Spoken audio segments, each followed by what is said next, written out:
राज्यात दलित आदिवासी समाजावर अन्याय अत्याचार वाढल्यात। आष्टीमध्ये विकास बनसोडेची निर्घृण हत्या झाली। अद्याप आरोपी मोकाट असून सोमनाथ सूर्यवंशी यांच्या मारेकऱ्यांना फाशीची शिक्षा द्यावी यासह विविध मागण्यांसाठी ऑल इंडिया पॅंथर सेनेच्या वतीनं आंदोलन करण्यात आले। राज्यामध्ये कायदा व सुव्यवस्थेचा प्रश्न गंभीर झालेला आहे। राज्यातील दलित आदिवासींचं अस्तित्व धोक्यात आलेलं आहे।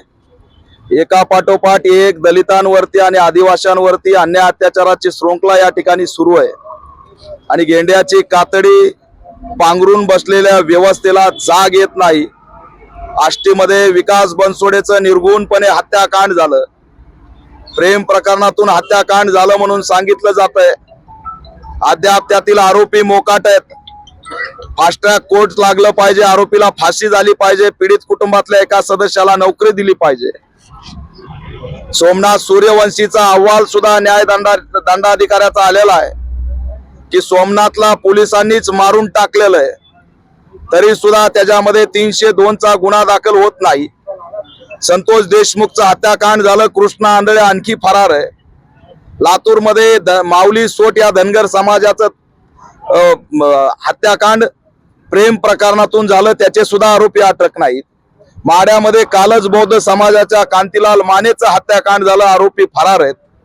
नांदेडमध्ये दलित शिक्षिकेला संस्थेने 30 वर्ष 25% पगार त्या ठिकाणी घेऊन शेवटी तू महार आहेस, खाली बस, तुझी लायकी काय म्हणून तिला शिवीगाळ करण्यात आली। महाबोधी बुद्ध विहाराचा मुद्दा देशव्यापी सुरू आहे। बौद्धांचं ते धार्मिक स्थळ बौद्धांच्या ताब्यात देण्याची मागणी आमची या ठिकाणी आहे। प्रशांत कोरटकर हा छत्रपती संभाजीराजे छत्रपती शिवाजी महाराज जिजामाताचा अवमान करतो, त्याला आतंकवादी घोषित करून अटक केलं पाहिजे। एकीकडे पारधी समाजाच्या झोपड्या जाळल्या जात आहेत। वन विभाग जातीवादी भूमिका घेत आहे। भूमिहीनांनी जगायचं कसं, राहायचं कसं हा प्रश्न गंभीर आहे। पंतप्रधान सांगतात की आम्ही सगळ्यांना घरं देणार आहेत। सामाजिक न्याय विभाग सांगतं की आम्ही भूमिहीनांना जमिनी देणार आहेत, तरी सुद्धा पारधी आदिवासींना गायरान आणि वन विभागातून हाकलून दिलं जातं, त्यांचे घरं पाडले जातात।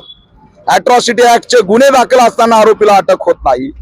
शिरूर कासारचं प्रकरण सुद्धा या ठिकाणी गंभीर आहे। लाडली बहीणच्या नावाखाली 8000 कोटी रुपये सामाजिक न्याय विभागाचे आदिवासी विभागाचे या व्यवस्थेने वळवले असं सामाजिक न्याय मंत्री सांगतायत।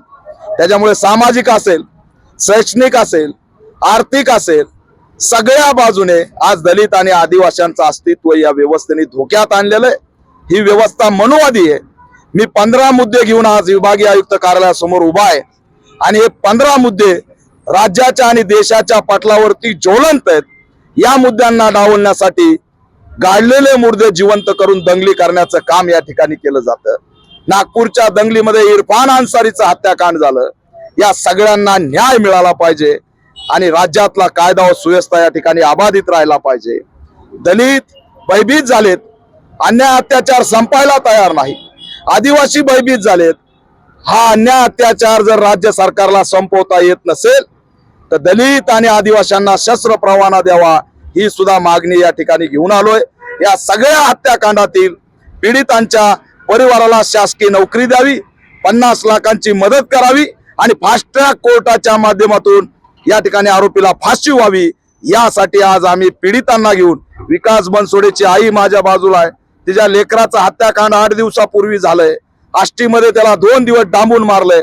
पारधी समाज या ठिकाणी आलेला आहे, त्यांचे घरं जाळलेले आहेत, ते आज उघड्यावरती बसलेले आहेत। हे ज्वलंत प्रश्न घेऊन आज आम्ही विभागीय आयुक्त कार्यालय छत्रपती संभाजीनगर या ठिकाणी आंदोलन केलं आणि या माध्यमातून राज्य सरकारला आम्ही निवेदन सादर करतोय। तात्काळ जर दखल घेतली नाही तर आम्ही मोर्चा काढणार होतो बीड मध्ये, औरंगाबाद मध्ये, पण नागपूरच्या धर्तीवरती आणि कायदा व सुव्यवस्थेचा प्रश्न गंभीर होऊ नये म्हणून आम्ही आंदोलनाची भूमिका घेतली। पण आम्ही जास्त दिवस हे सहन करणार नाही। राज्य सरकारने दखल घ्यावी, अन्यथा राज्यव्यापी आंदोलन छेडल्याशिवाय आम्ही राहणार नाही हा इशारा सुद्धा ऑल इंडिया पॅंथर सेनेच्या माध्यमातून देतोय।